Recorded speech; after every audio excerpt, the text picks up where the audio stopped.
NBA basketball fans and some college basketball fans, welcome back to the NBA Banter podcast / college ball show. We are back to talk some basketball.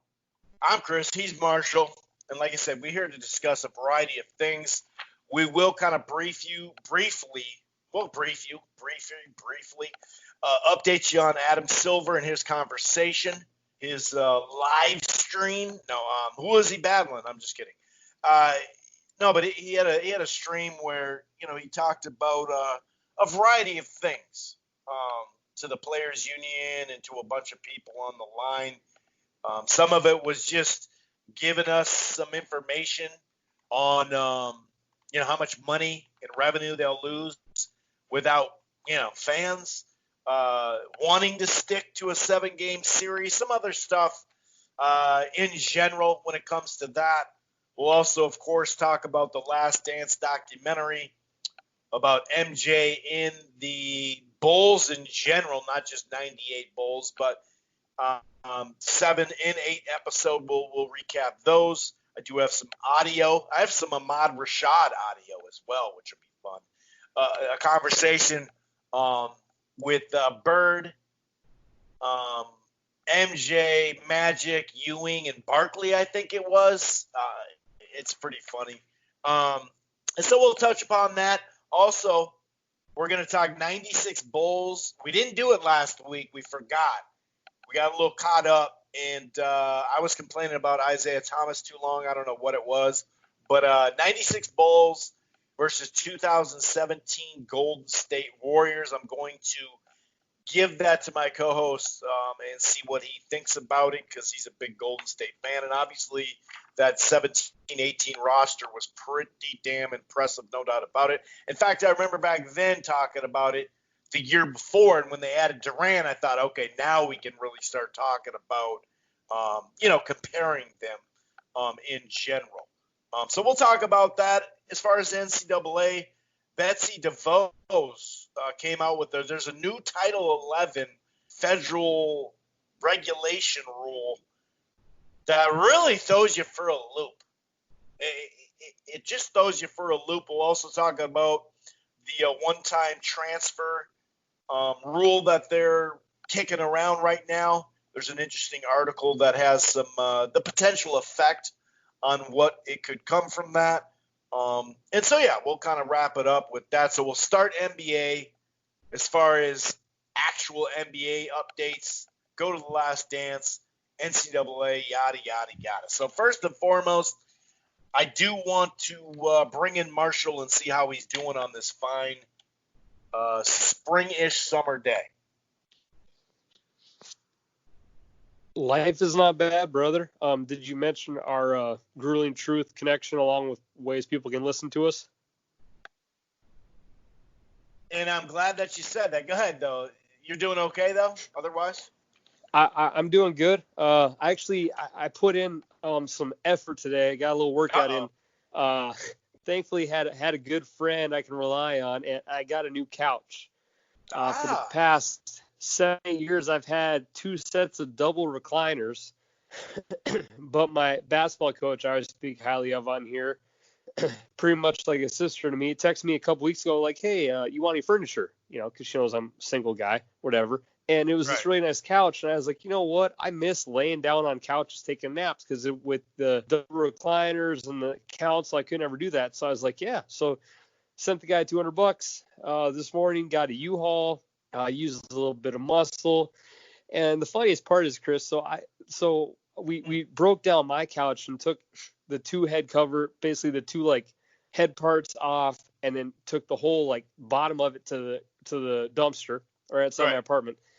And we went to get a U-Haul truck, and we're back to swap cars about 30-40 minutes later from my apartment, and the couch was gone. Nice. So apparently today I made someone's day. Now they don't have any bolts. They'd have to buy bolts, but someone was gifted a very free, nice couch in good condition out of the kindness of my heart, I guess. I might have to use that as a charity write-off for my taxes next year. But yeah. Life's okay. We went to see a friend, had a drink, and now I'm doing the podcast, and I'm relaxed on the new couch, so life's okay, my friend.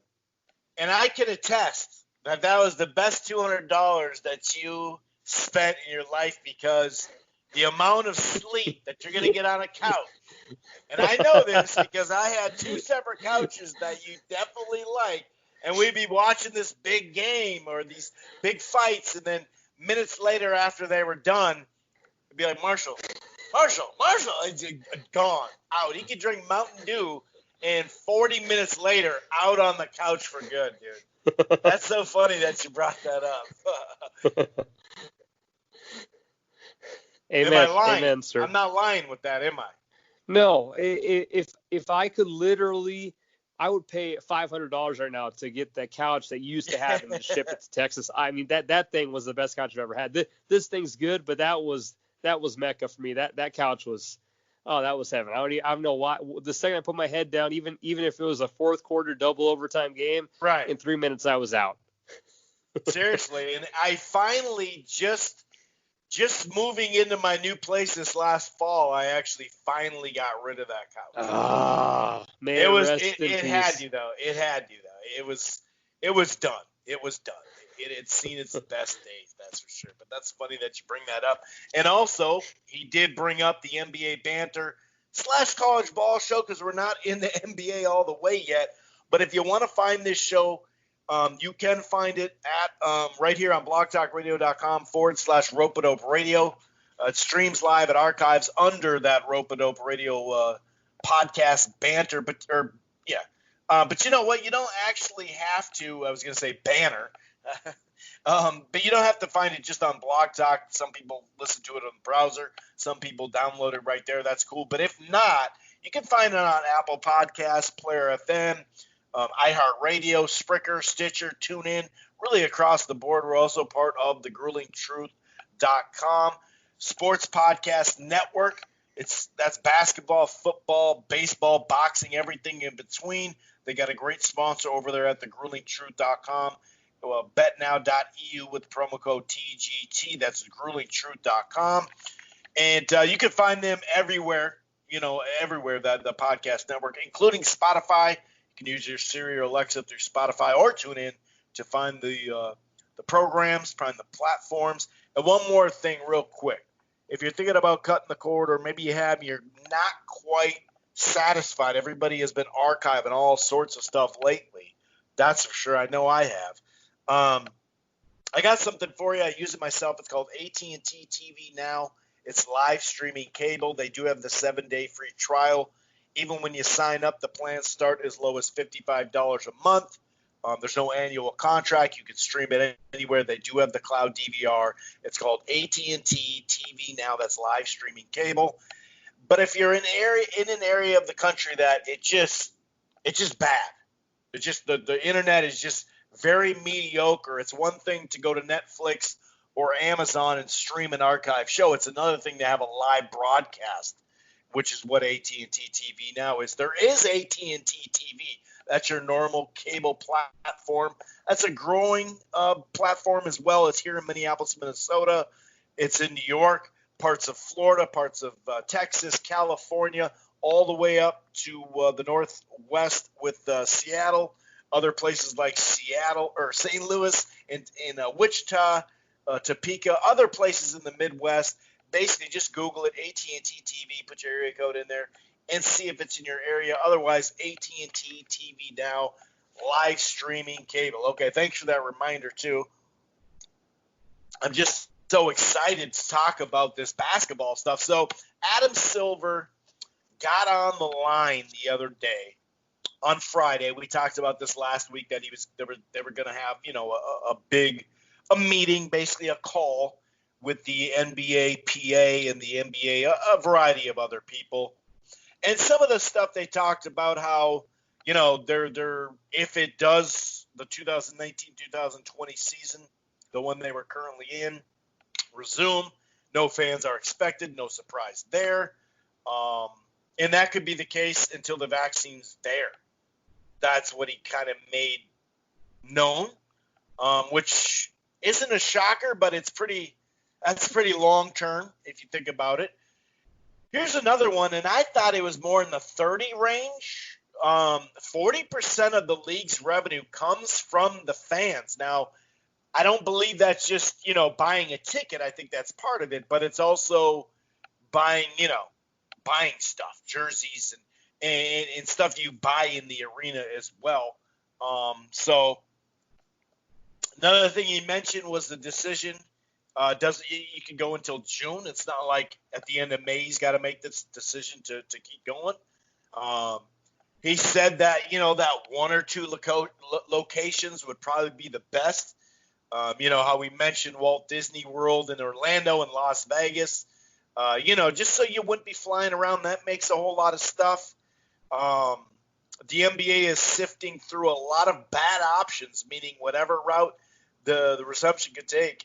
It's not going to be ideal. Obviously, this whole thing's not ideal, but it is what it is. The NBA is projecting a one-year timetable on the vaccine. So he's still not sure about, how that works. And he admitted that right now the NBA couldn't even start if it wanted to, which makes a lot of sense. The NBA teams will be told again it is voluntary for players to work out. They have no pressure to come in or nothing like that. Silver admitted there would be a significant impact for the league's financial if there's no season and then no fans attending games in 2021, which obviously it would, be a big thing. He would look into other interactive ways to get the fans engaged. The NBA leads all sports when it comes to that already, so they shouldn't have that big of a problem. Talking about Christmas Day might be, December 25th is when they, start the next season, the 2021. So there's like a 3 to 6 week ramp up, to get the season going. He wasn't, tying himself into, hey, this is how we're going to do it. He did mention how he would like to do to stick with the 7 games, but it could be a play-in tournament to get you there. All signs that this thing is probably going to happen in July at some point. If you look at the MLB, they're, professional baseball, they're trying to start July 4th. They're trying to get plans for that. Overall, the light is getting brighter at the end of the tunnel, my friend. Yeah, and I'm just happy, and this will go slightly political, but I'm happy that he's speaking to people positively. He's handling this professionally, giving the best advice he can, not offering false hope. He also said that the NBA would need around 15,000 tests to make this happen, but he's not going to take tests from people who may need it due to more medical severity. I mean, compared today to our leader who storms off because he was being questioned by female reporters who didn't want to speak to. There's different ways to handle an organization, and obviously Adam Silver and the president are completely different people. But it's nice to have a little sense of, hey, we have a plan. And we've talked about this forever. And hell, I think if our government had a plan in general, that a lot of these things will be moving forward, Chris. But at least for the sake of basketball in this conversation, again, he's being optimistic. And there's a sense of, Silver knows what's going on. He's not going to risk things, and he even said, we need to risk people come back at some point, but to what extent? So I take away from it, again, we're still a ways away, but there's some sense of, hey, let's have basketball. And here's how it's going to happen. And I remember hearing this point from a couple of NBA, ESPN people, right away when this happened.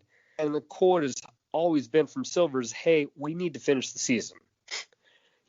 I still think in some way, shape, or form that your season loses some sense of, and I'm not even sure if credibility is the word, because in all honesty, Adam Silver, no one ever saw this happening, but maybe it's just for the moments of history where even Silver, being selfish as a man to himself, says, guys, I don't want to be the commissioner that has that season where LeBron and the Lakers and the Clippers should have faced off and we only played 64 games this year.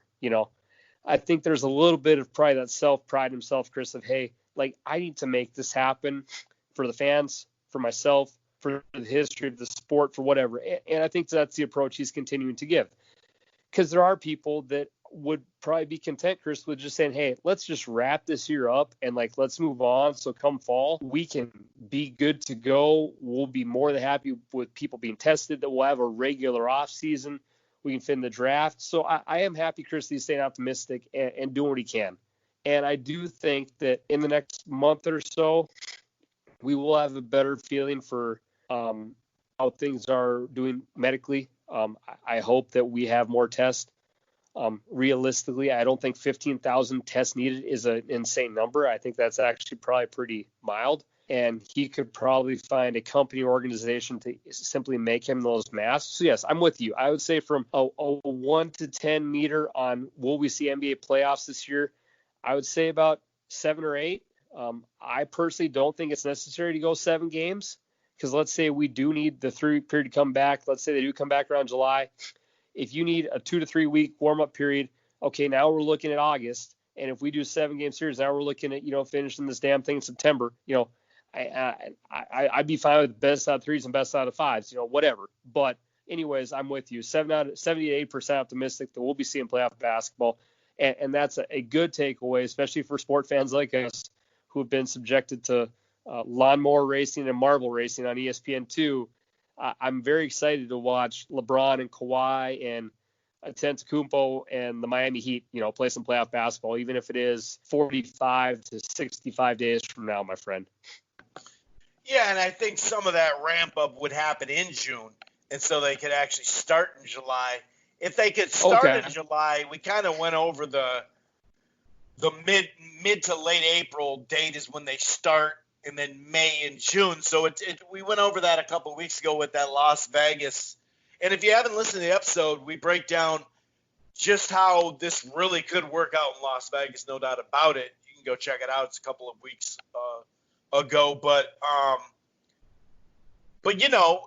I think they could do 7 games if they started in June or July, just based off it's a 2-month stretch. So they could definitely get it done. But like you said, if they can't get going until July as far as everybody in their facilities and having that 3 to 4 to 6 maybe week ramp up, then yeah, we'll see on that.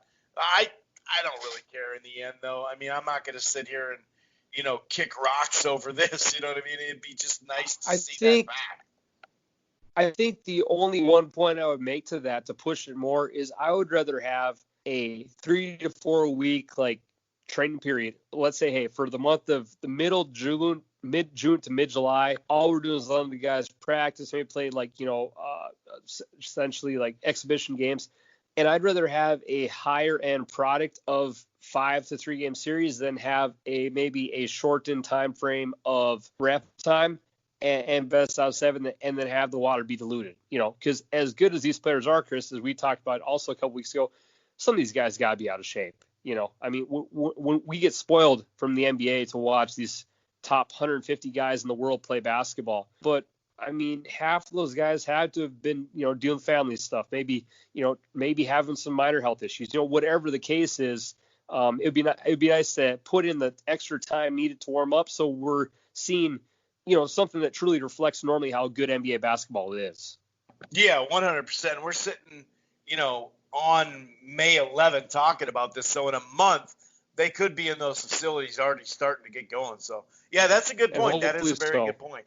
Now, the only thing that helps is they did go through a full season, so their bodies were in a crazy shape. So you never know. That time off, if they could get in game shape, could actually give us a great playoffs because their body's fresh, although it's not out of shape. You know what I mean? But, yeah, that's a good point. I'd much rather it be just the best product it can be rather than pushing it or making it about, the amount of greed that's out there. There's also, just to kind of wrap some of this up, they did say that some of the teams were allowed to test for asthmatic players and staff for the coronavirus, which makes a lot of sense.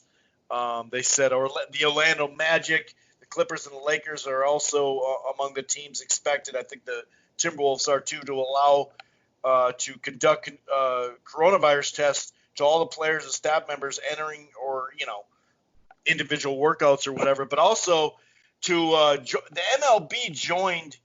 They actually got some stats out of their league as far as who has it right now, and it was a way. It's a certain hospitals are doing these tests on whether it's companies or whatever, and obviously I'm assuming the MLB paid for this, but some of these will be involved in this type of testing too, and it gives them a better feel, like the Mayo Clinic antibody study. So you're basically going to go in there and see how many people had it. So you're not taking the coronavirus test per se. It's the test to see if you've already had it. And that's obviously what we need in our general public too. That would help a lot, based off that. So yeah, I mean, we'll take what we can get. We're not going to sit here and get too damn, worried about this stuff. That's for sure. But is there any last words that you'd want to talk about when it comes to this? Let me just ask you one question, and this wasn't prepped, just kind of off the top of my head for you. But again, I complimented Silver, and I don't think there is a huge thing. But do you think he's done anything where people could rip on him for, or do you think, like me, he's done a pretty good job? Because at the start of this, to give the example, when those Brooklyn net players did get tested, the NBA took just a little bit of heat. But would you say overall that Silver's done a pretty good job of leading a multi-million-dollar organization in a time that's really tough? Because I got to applaud the guy. Like, I know when we did our NFL show a couple weeks ago with your fellow co-host, we were kind of like, man, Goodell just didn't quite have that spirit to help people during this time because it's maybe not quite so him. Anything Right. Silver's done that you're like, I got to applaud the guy, Chris. I think he's handled himself pretty well. Yeah, I mean, I think so. I mean, the fact that when he canceled the season, it became a problem that everybody started, or not everybody, but most people started really paying attention to. I mean, if we're honest, that's what did it. The lockdown in Italy, that Saturday and Monday officially, before that week, I think it was Wednesday when they shut down, Wednesday or Thursday. That was that's crazy, but that was 2 months ago already. That did it right there. And you're right. They did take some heat. Also, even that night when everybody got tested, thing is, what people don't realize is they were told they couldn't leave the facility before everybody got tested. So it was actually had to do with Oklahoma City. It had to do with the people that were the government, whoever it was that stepped in. But they made them take the test, and it wasn't just the players either. So I thought that was a little in between. But, yeah, I do. I think he's done a really good job. I like how, first of all, they closed this shit down, which the NCAA wasn't even going to do until that stepped in.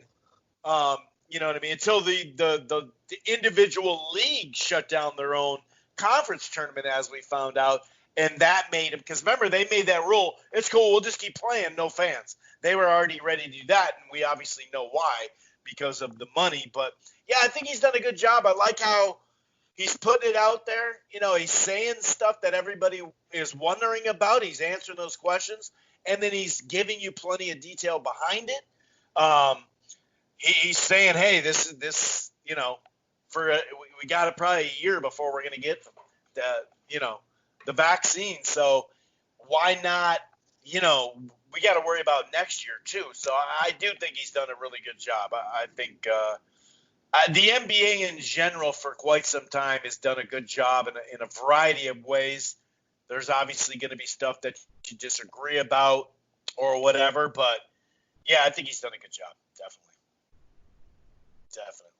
Okay, so let's talk a little bit about episode 7 and episode 8 of The Last Dance. Now, obviously, this had to do with MJ leaving the basketball, which was pretty shocking back then, talking about after the three-peat and his father dying. And there was the gambling conspiracy we'll touch upon. There's a variety of stuff, but I forgot to play this last week, but I got to do it again. Or I got to do it this week, not again, but I can't forget. I understand Jerry Krause put a hell of a team around Michael Jordan. That is the key word, Michael Jordan. But that helps, and you saw when he left, they weren't as good. But as far as rebuilding, I mean, I didn't think they'd be good in '99 or whatever. But here's him talking about the team that had just won, back-to-back championships and all that. This is what he was saying earlier in the process, and this is where he's still focused on him and what he's doing, and it's just still unbelievable. But listen to this. It's just crazy. The one thing I would say, and I'd say it from Jerry Reinsdorf on down, this is a great organization. This organization is special. From Jerry, it starts with Jerry, and it goes down all the way to Joe Lee, our clubhouse guy who's been here 25 years. It's an organization thing, and that's what it's all about.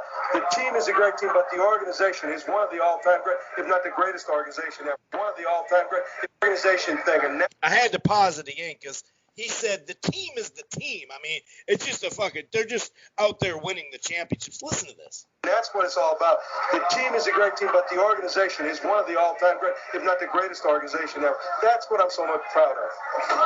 That's what he's so proud of.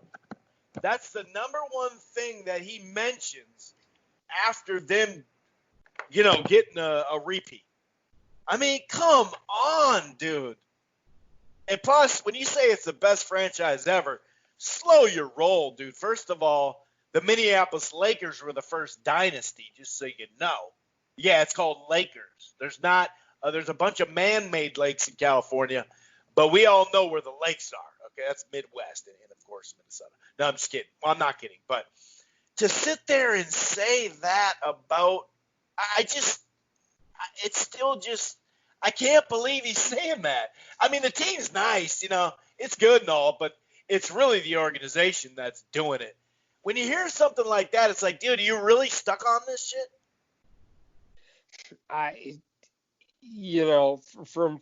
And again, like I said, when we first started breaking this whole thing down,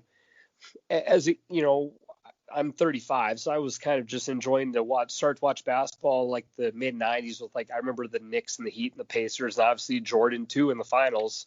But in the first episode of this, I did not recall that there was the Scottie Pippen paycheck issues or that Krause had said, hey, Phil Jackson, by the way, you're done after this year. I don't care what happens. The team can go 82-0 and you're still not going to be our coach next year. So this dude really just obviously there was egos, there were button heads. He really just didn't enjoy this as much as he possibly could have. I mean, again, what if Bob Myers tells Steve Kerr, a couple years ago, dude, I'm happy with what we've been doing. Nice little run. Steph and Dre don't like you, or I don't want to pay Klay Thompson. So this is your last year here. Good luck this year.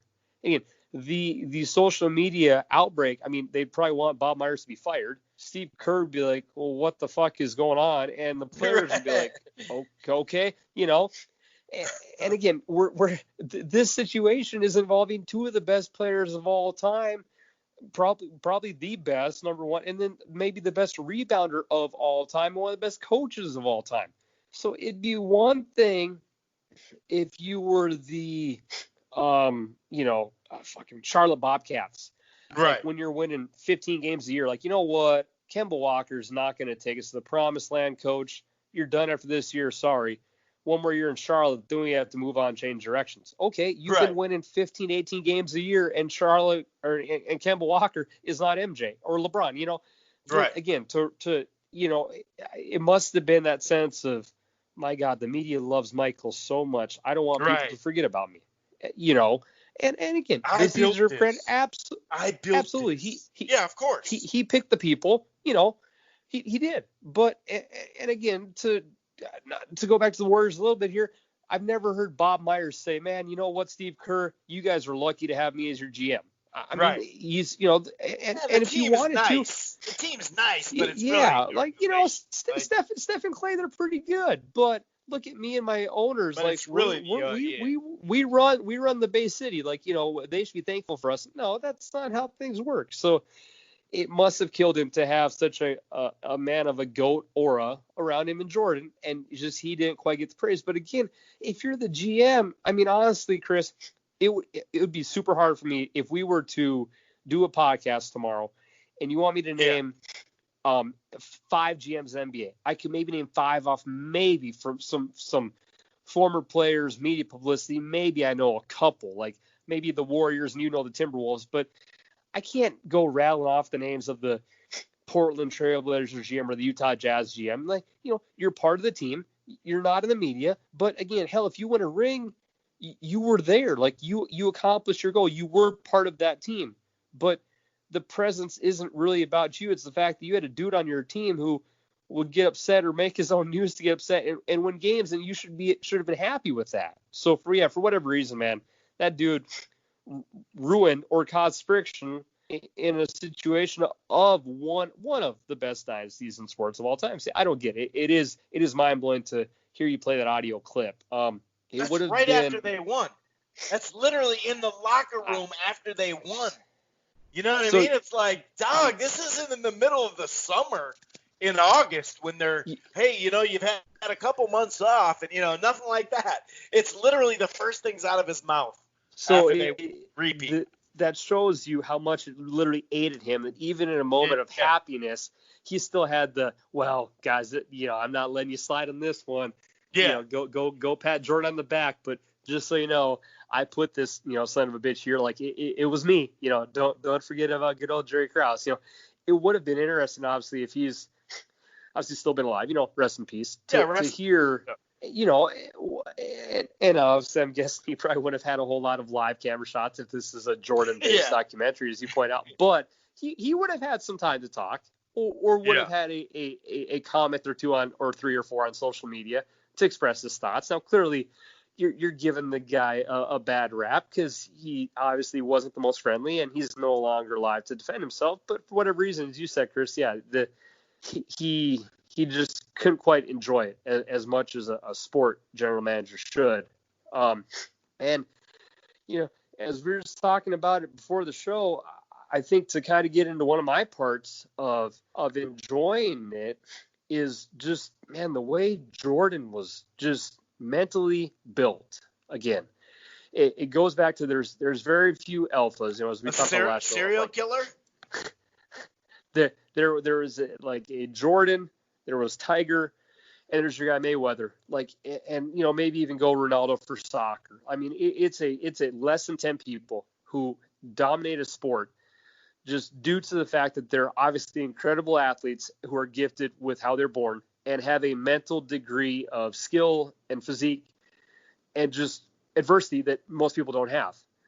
And for Jordan, the dude, he just was always on his game. I mean, there was never a moment or night to take off. And that's why I kind of like that quote he said in episode 7 of, I got to paraphrase it, but basically he said that, when he comes at a cost, I think that might have been it. But, it's like, dude, I had to be an asshole to guide my team. And it pissed some people off along the way. But as you watch the episode, almost every teammate who said, dude, Jordan got on my ass. Always and you know what? That's why we won. Or I'm happy Jordan pushed me because no one else was ever that intense in practice, and Jordan made me a better player. Or this is what he said. This is his quote. You may call that being a tyrant, but you never won anything. That sums him up in so many ways. It's like, call me a dick, but you never won anything. It's like, so nobody's won anything on the planet Earth except you? Is that what you're saying? It's awesome. It's an alpha-ass quote, but I mean, from his perspective, dude, that was the leader he was. And, he even had the fight with Kerr. Kerr was picking at him one day, threw some punches, and from that point on, Kerr, said they got along because Jordan respected, he pushed back. So I'll save the Payton comment for you because I know you talked about that. But the last 2 shows really showed about how, again and again, the dude was a mental just animal. And any little news clipping or any comment or any comment he can make for himself to piss him off and motivate you. He'd make it up. So he literally made up quotes. The guys wouldn't even say it. It'd be a no-namer, and he'd find a way. What was that guy's name? LeBradford. This random dude, LeBradford Smith, went off on him, and he didn't even talk shit to MJ. but the guy said good game. Like, good game's talking shit anyway. Like, Yeah. come on, dude. Oh, I know. He's saying I like know. it's a good game, man, good man. And he didn't even say that, and he found a way to get him back.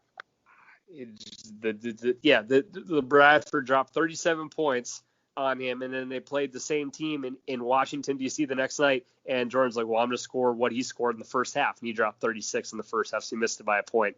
But yeah, it is fascinating because I think nowadays, there are athletes built like him, but, they're not allowed to be like that. That's what pisses me off. I know. They're not allowed. They're labeled as thugs and all this other shit, and that's what kind of makes me mad that Jordan got away with it.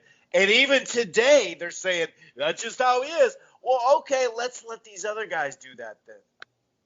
I would love for, and I'm sure they do it to some extent. Obviously, I'm sure there's times where LeBron has came to the locker room and said, dude, y'all need to get your shit together because you're about to cost me an effing ring. Or I'm sure he has that side to him. They do it. I'm just saying they got to allow these players to do it without judging them so much. That's what disappoints me. I'm with you 100%. Yeah. And we'll get to I keep tying into what we're getting to, but we'll get to the Warriors and the Bulls. Let's get some organized. Let's get some organized. Okay, let's get organized. So let's start. Okay. So it's a great documentary. So for the 7th episode, it hits on how mentally tough it is. And the other key point is it talks about him playing baseball, which, for whatever reason you think he did it, whether he needed a mental break from basketball, he maybe was in some trouble with gambling, who knows about that. He did have a friend say, dude, you're saying that the commissioner was going to kick him out when he was the most important person in the whole sport to the country with the most important team? He's like, I don't know. So that's obviously an interesting perspective. But Jordan did go into AA baseball. And hell, I didn't know Terry Francona was the damn coach, the Red Sox freaking World Series manager. And he's like, shit, Jordan would have been the majors in a couple of years. And just to fill up, this was after the three-peat, and that summer his father had passed. And so it was already in his head that he was going to do this, the baseball thing, not just retire, but actually play baseball, because he had told that reporter a year before this. True. But he wanted to go for the three-peat to be able to do something Magic and Larry didn't do. And then you have a guy who had not played baseball since he was a high school senior. 14 years. 14 years. And he couldn't. So he starts off with a 13-game hitting streak, then realizes, oh, shit, in baseball, they have curveballs. Got so pissed off because, in fairness, obviously Sports Illustrated blamed him and said basically, he's a joke of a baseball player. So then takes batting practice for like 4 or 5 hours a day and then starts learning how to hit that. And then if it wasn't for the lockdown, Chris, maybe Jordan would have kept playing. Who knows? The lockdown obviously did the Bulls a favor, but this dude goes into one of the toughest sports in the world of hitting a round ball with a round bat and was hitting above 200 for a sport he hadn't played in 14 damn years. Dude, talk about a freaking athlete. Yeah, so basically he had 50 runs batted in that year as well. He went right to AA because they said the rookie and the single A stuff that they didn't have enough room for the media to be in there, which that could have stunted his growth as well. Now, the gambling conspiracy thing, I mentioned this last week, I believe. Andre Agassi in the USTA, and I bring him up just because he was a star at that time. Obviously, the NBA and USTA aren't on the same level, but just to bring it up, they actually hid the test. He failed a cocaine test. I think he failed a coke and a HGH. Actually, I don't think it was HGH. I think it was steroids too, but it was coke as well. And they hid it. They hid the test. The only time we found out about it is when Agassi admitted it in a book years later. So could it have happened? Yeah, maybe.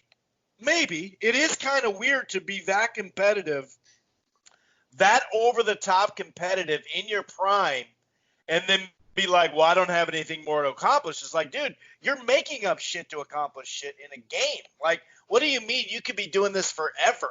Like, that's a little weird. Now, on the flip side of that, he's so competitive that he's actually trying to be a baseball player. And we've seen that with Deion and Bo Jackson playing both sports at the same time. Bo Jackson, I believe, was a better baseball player. I know that's sacrilegious to say, but I think he was than a running back. But yeah, it's pretty crazy to take that time off, to go back and do it. And when they say they didn't blame him, but you got to admit it was kind of a joke thing, though. They had him missing that ball by like a foot and a half or something like that, because it was the breaking ball that is a lot of people that turned pro. It was kind of a joke too. He wasn't necessarily right away at a double A. I'd say that. I think that is True. kind of bullshit. Oh, yeah. Because those people have spent their whole life doing this, and he just gets to jump them. Now, the cool thing they didn't talk about that as well was that he actually bought them a luxury bus, the team that he was with, and they were super happy at that. It was kind of cool to see him more of a laid-back, not more humble version of him. So that was kind of fun as they kind of went through that whole thing, and it was shocking. It was a shocking thing. I remember, still in my teenage years, like, what the hell are you gonna go do? I don't understand what's going on. So you can see how people did pick up on that conspiracy. I mean, it would be much bigger conspiracy now because you have Twitter and everything like that. But I can see that just because, dude, you're in your prime and you're one of the most competitive dudes on earth ever. So why would you stop? So I can understand some of that. But yeah, that is crazy that he was able to hit 202. And then they kind of flash back, to April 98, right as the playoffs are starting. Will Purdue finally said a bunch of stuff like, yeah, he was an asshole, he was a jerk, but it was something that I found out why he was doing it. And they talked about how they didn't really go in as much when they flashed back to when MJ wasn't there to his team. They won 55 games without him in that 93-94 season. Pippen, Grant, and B.J. Armstrong. I forgot B.J. Armstrong had gone to the All-Star game.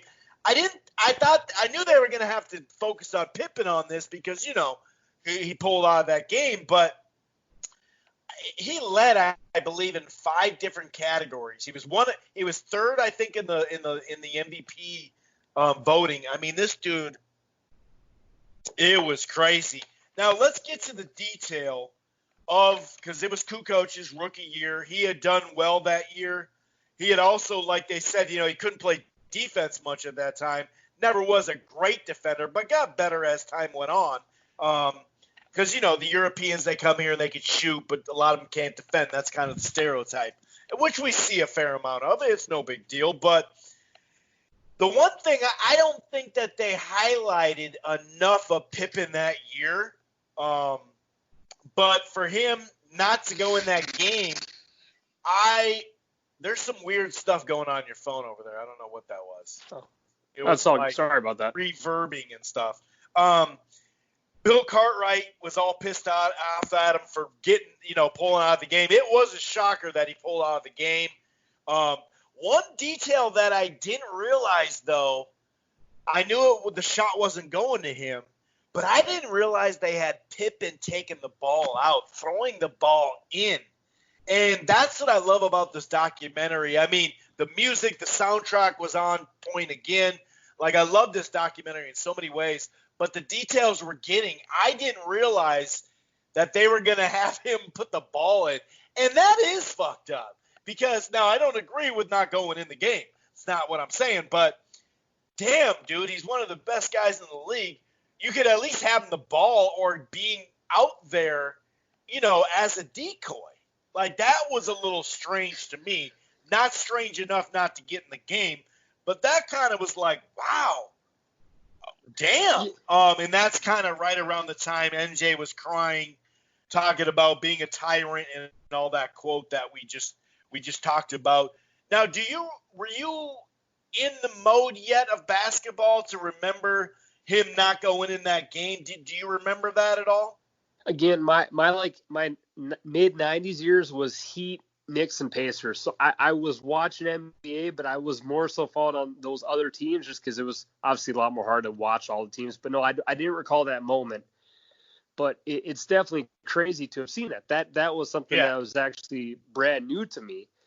And to compare it to nowadays, shit, even LeBron's even said, like, dude, like, Blatt would call plays. Like, that is something that does happen nowadays where the NBA is like, you're calling this up in the home, like, dude's like, F that. No, I want the ball.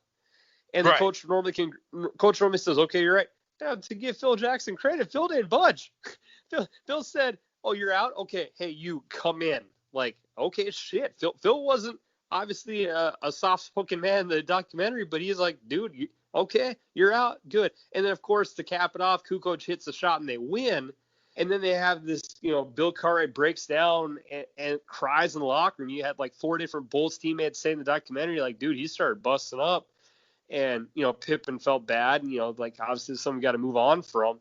But like you said, that's kind of the fun stuff to really engage about this, because that's a story that at least the details about Cartwright talking and why Phil, like that's the fun stuff, Chris, that you and I enjoy, just because that's a cool sports story that we probably wouldn't have known all the details of if not for this documentary.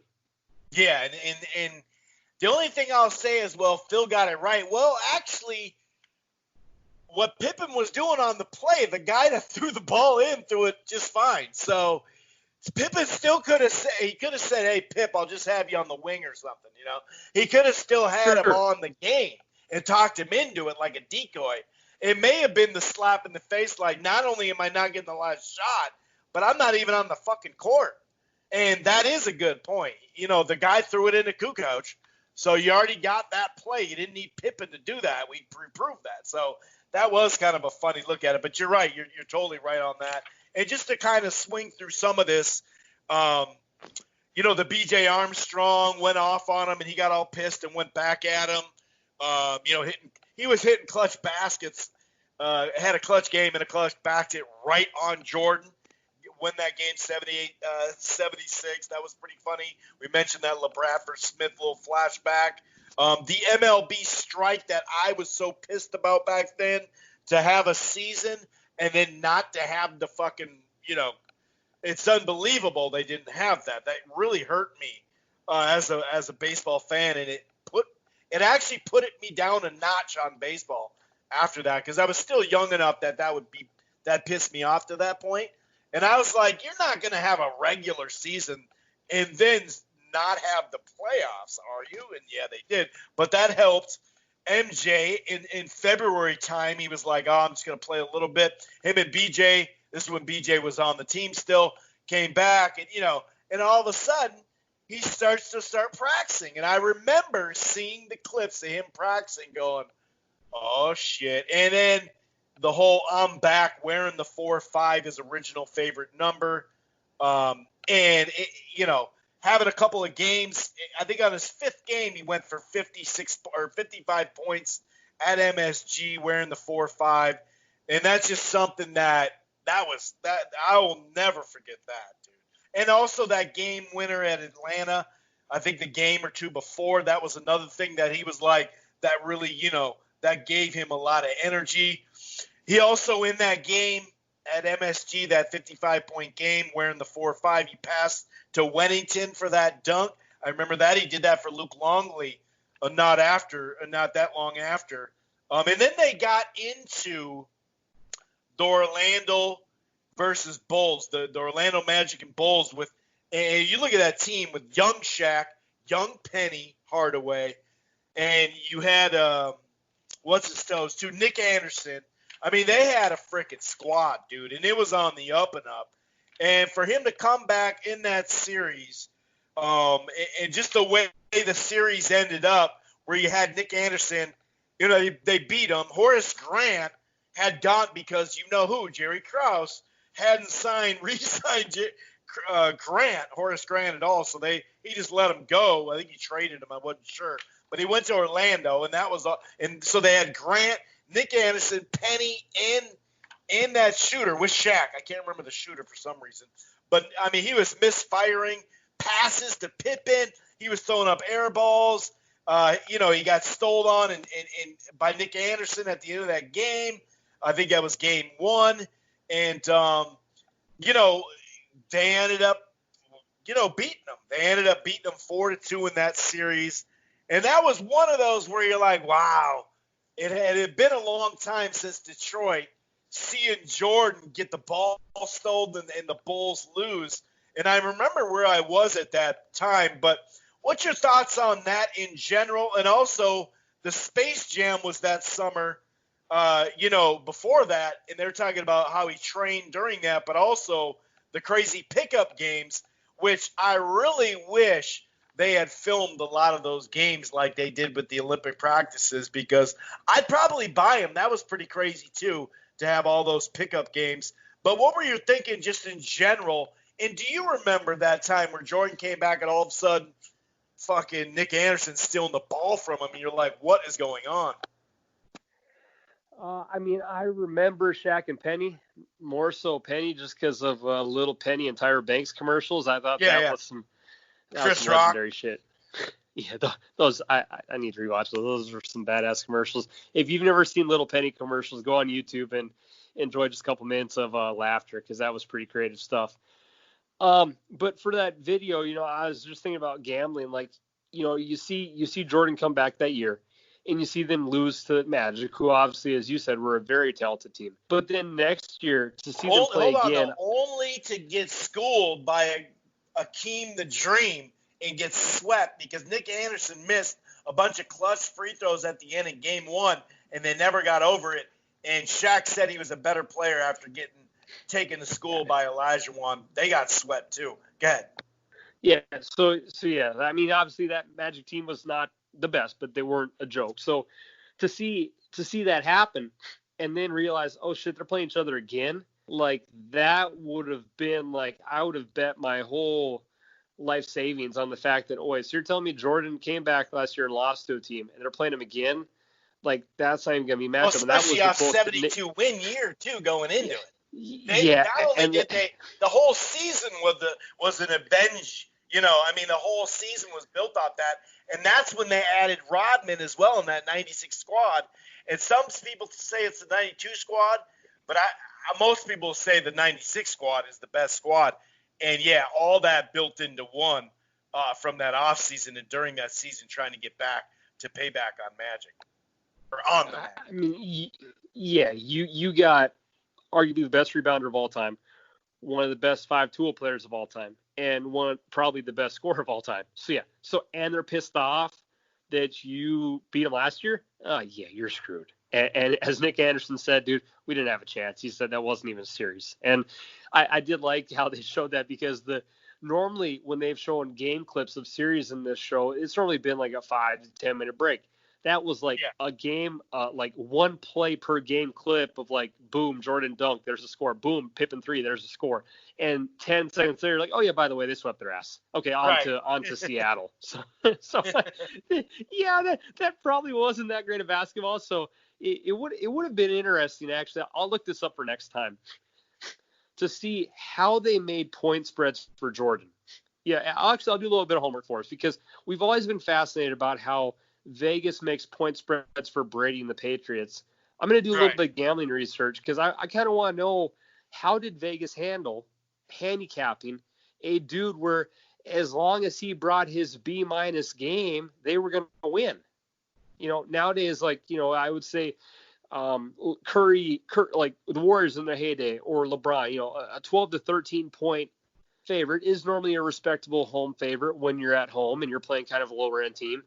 But for Jordan, like, I'm just going to look that up, because to handicap someone like him, that's like, dude, the Bulls probably aren't going to lose. So if you're in Vegas, you're like, I'll take the Bulls money line for $1,000. And even if you win back 400, like, okay, you just made $400 because this dude wasn't going to lose. So yeah, it was fascinating. Just go ahead.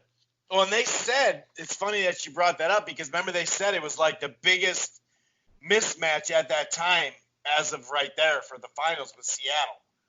That was the biggest mismatch on paper as far as odds. I don't know if it was just the whole series or game one, but they did say that in that series. But that year they finished 87-13, .87, so 87 win percentage. And that was just enough to beat 83-16 from Golden State, who's second best of all time. And that's like the regular season, which we all know Golden State got to 73, but we know what happened. So Yeah, 83-16 was awesome, but 87-13, that's the best overall record, postseason included. And just going into that, let's talk about that. George Karl pissed off Michael because they have ties to North Carolina. And I Everyone always thought pisses he was off Michael. right. I always pissing off. All he did is not fucking go shoot the shit with the guy he's about to go play against. Oh my God, that's like I can't believe that happened. Like we've never heard of that before. Joe, what, he needs to play golf with you? And you got to take his money, and then you'll be happy? Or no, I don't understand that. But remember, even Danny Ainge took his money, and then he got pissed off back in the 80s. But George Karl walked by him, I guess, and didn't say what's up to him.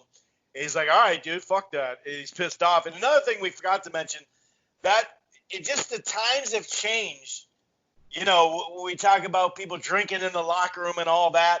But to see MJ talking like a killer, like a mobster, with a bat in his hand and a cigar in the other, and a cigar in the mouth, talking about people talking trash, that was hilarious. But yeah, for whatever reason, he didn't like George Karl talking shit. He would have made up anyway. He would have made something anyway. But Sure. They went off on him, up 3-0. And for some reason, I had messed that up. I thought they had won the first game and then the second to last game. But that was not right. They were up 3-0. Series over. It's in the bank. And Gary Payton talked George Karl into letting him guard him. It's like, what's the point, dude? It's 3-0 anyway. Forget what you're saying, kind of what you were just saying about, players saying, forget this play, let's run this. And he's like, no, let me guard him. I got him. No, we're not going to listen to you anymore. We're listening to mine. And sure enough, MJ went 6-19, and then in 2 games later, when they did clinch it, he had another, game.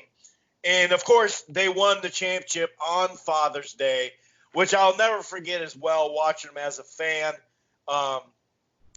Knowing how, it really brought me back to the first time that he won the championship in the season 7, when he was hugging that thing and crying and really just showing all this emotion you never see out of him. You really just saw that smile and that fierce, ferocious savage on the court. That's usually what you saw out of Mike, in the tongue, I guess you could say, pause, But they haven't really talked about the tongue and how he got it. I think everybody knew it, because his dad used to work in the garage, and when he'd be doing stuff, he'd have his tongue out, and that's where MJ got the tongue out thing. Well, when it's time to focus, the most focused I am, because he'd be doing some workshop stuff, drilling stuff, and doing stuff in front of Mike, and Mike would just watch and learn or whatever, and so that's where the whole tongue thing is. But Peyton's like, nah, screw this, I'm going to guard him. And he did a damn good job. I mean, back-to-back games, he definitely tightened up on him. And but then Michael saw the clip, and they gave the clip, and Peyton's like, oh, man, who knows what would have happened. I would have wore his ass down if they put me on game 1 and all that. And so obviously, and actually this is from Ahmad Rashad, MJ told me that Gary Payton asked for his shoes after game 1, and that's when he knew he had them. That's what he said about that Gary Payton asked him. And that Sonics team, if you look at the mid-90s Sonics, okay? It had Kemp, Detlef Schrempf, and Payton. Those were the key guys. There was other good guys too, no doubt about it. But starting in 93-94, 63-19, 57-25, 95-96, the year that we're talking about, 64-18, and 38-3 at home. And then 57-25 and 61-21. That was the year that actually I think, was it 97? The year that the Timberwolves had gotten to the playoffs with Marbury, KG, and Gugliotta, and Sam Mitchell and Terry Porter and stuff like that. And that's the year that we won one of the early games, and Gary Payton was Marbury was talking shit to Gary Payton, walking him all the way down the court. It was amazing. But back to that, though, they gave it to Matt, so obviously Gary's talking a little bit of extra shit like I would have wore him down, which, to be honest, maybe that's true. And he did do a damn good job in 2 out of those 3 games. But it also is the case in point where he could have worn down from having to chase Jordan around from game 1, too. So we can't forget about that. But, of course, what he said was, oh, the glove? Nah, it was something else. So even when a guy who's a Hall of Fame player, who's one of the best defensive guards on point guards to play the game, and yet MJ still couldn't give him any credit. Yeah, and, I keep going back and forth, but it's, again, like, I think the only reason we've seen a different side of Tigers because of all the incidents he's been through. That, again, those guys, they just never really ever want to give a single inch. As you said before the show, if you give Payton credit for being a great defender, that almost kind of, secretly pats you on the back yourself because you were able to still win a series where a great all-time defender was guarding you, but some people just never want to give an inch, which is a little bit funny because throughout the whole show, one of the few compliments he's ever given was to Isaiah Thomas, saying he's the second best guard of all time. And for all we know, Jordan can't stand him. So why not give a little bit of a, hey, Payton was a good defender to a guy, but then he does give. So, I mean, he must have truly respected Isaiah from how these comments have been said for him to laugh at Payton, but then also give Isaiah the comment, say, dude, I didn't want his ass on our team and for the dream team, but he was a hell of a guard. So, yeah, that is interesting, just how he's wired mentally. But the one, I guess, takeaway, because as I do have a little clip on this and some stats, but keep going. Go ahead. No, I'll finish it off with that. Okay. I'll just say that it is fascinating because, I was not quite young enough to comprehend basketball like I do now, but it is insane to me because I know the names of Drexler, Payton, Shaq, Barkley, all the Bird, man, and all these guys, almost every damn player, they've said, dude, Jordan won the game that night. Like, nope, couldn't stop him. I mean, this show has literally had probably 10 Hall of Famers on there, and everyone's like, yeah, we didn't have an answer for him. And I don't think you could – I guess you could do it at moments for LeBron and Kobe, but now with longevity, or also now without saying, hey, I had my nights too. It's just fascinating. And again, as you said, Chris, he didn't win every single playoff game. But holy cow, you're interviewing like a lot of the top 50 players of all time. They're like, yeah, we didn't stop him. And my teammate pissed them off, so that pissed them off even more. That made him even more mad at us. Yeah, the play that night, what changes, we gave the ball to Michael Jordan, and everybody got the fuck out of the way. I loved when they said that. It's like, that was our play. That was our big adjustment. Our adjustment. And Collins said that. Doug Collins said that. Yep. That's freaking hilarious. Here's the deal, though. And by the way, we're going to skip the NCAA stuff. This is going too far. We'll go heavy NCAA because there's more to go with these stories and rules and all that. But we'll get to that next week. Forget that. Now here's the story, though. Now, I don't expect MJ to give really an inch too much. I understand that. That's cool. He said, though, and I understand Gary saying, well, if they would have put me game 1, I would have worn him down. I understand that. That's the player. But somewhere in here, we have to, they didn't mention Joe Dumars. And everybody knows Joe Dumars could actually be one of those guys that stood up to Jordan in there. And I'm not saying got in his face or nothing like that. I'm sure he did. It was the Pistons series. Everybody was getting each other's face. But he could not only play with them and make it tough, but he could score too, Dumars. So I thought that was kind of disrespectful not to bring up Joe Dumars at all, which was he played some of the best basketball against Jordan throughout his career. I'm not saying you got to make an episode about him or even more than a little mention, but I just thought that was kind of weird. They did Clyde kind of dirty because he averaged like 25 points in that series, although, of course, dude went off on him, but nobody in America besides a Portland fan, and maybe not even that, was trying to level them two up as the same player. I mean, he's the best-known guy from Portland, and they're in the NBA Finals. You don't think they're going to talk up these two players? But I understand MJ taking that personal. That's cool. I get it. But this Gary Payton thing, it's like, dog, can't you just give something? But not even the player. The documentary, you got to follow it up a little bit, and that was my problem. It's like, dude, you're not even and I know how they did it because they said, well, he said I was going through some things. And that's fair, and I hate to bring it up because he was sad at the time, really sad, and maybe that he did lose some focus in that. But remember, they won the championship on Father's Day, so if there's ever a not focused Jordan, I don't like how they went 3-0, and then all of a sudden he was unfocused thinking about his dad. Well, it's like, so you were okay, but then you weren't. It's just like, I just thought they should have done something there. I mean, you look at it, he shot 6 of 19 and had 5 turnovers in game 4, which, that's not really Jordan, right? Obviously.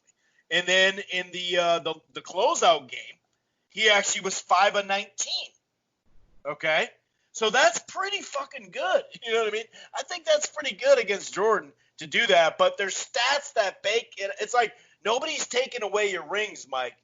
But, he did actually check you, dude, for those 2 out of 3 games. You guys won it. You had the better team as well.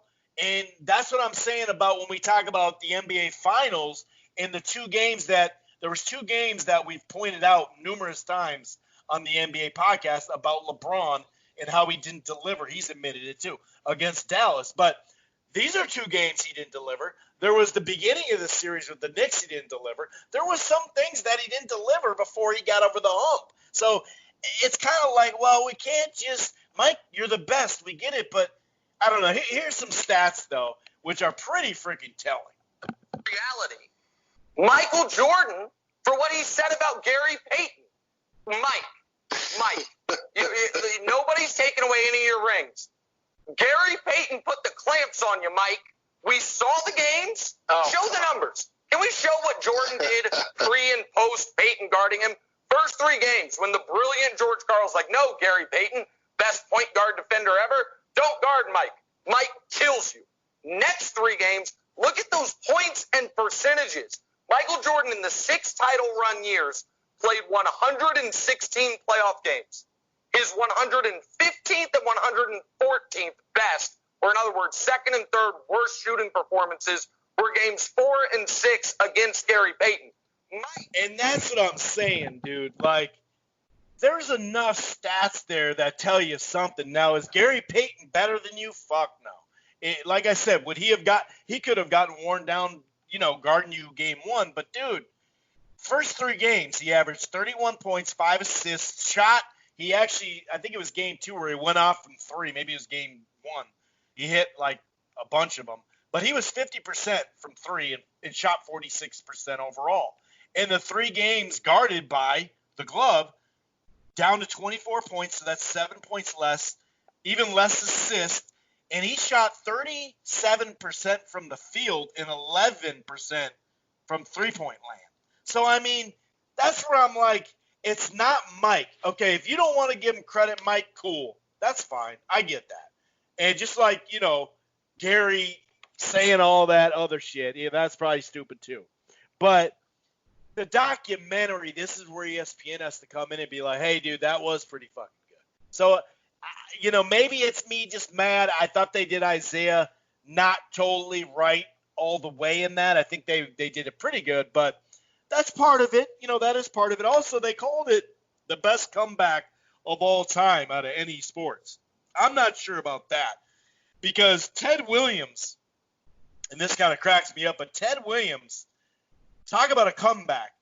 He fought World War II for 3 years during his age 24-26, came back and won the MVP in his first season. Not to mention, and Peter Vesse brought this to light on Twitter, then turned around 2 years, or then went 2 years more to Korea and came back and hit 400 or better in a couple seasons. So, you know what I mean? Like, I don't know.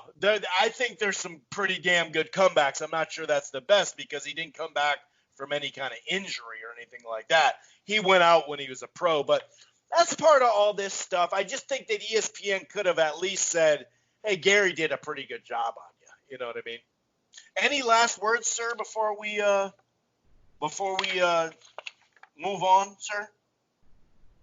No. You wrapped that up really well, and I hope that we get a ton of Jazz game footage, because I kind of want that. We've hit all the personal notes, Yeah. the stories.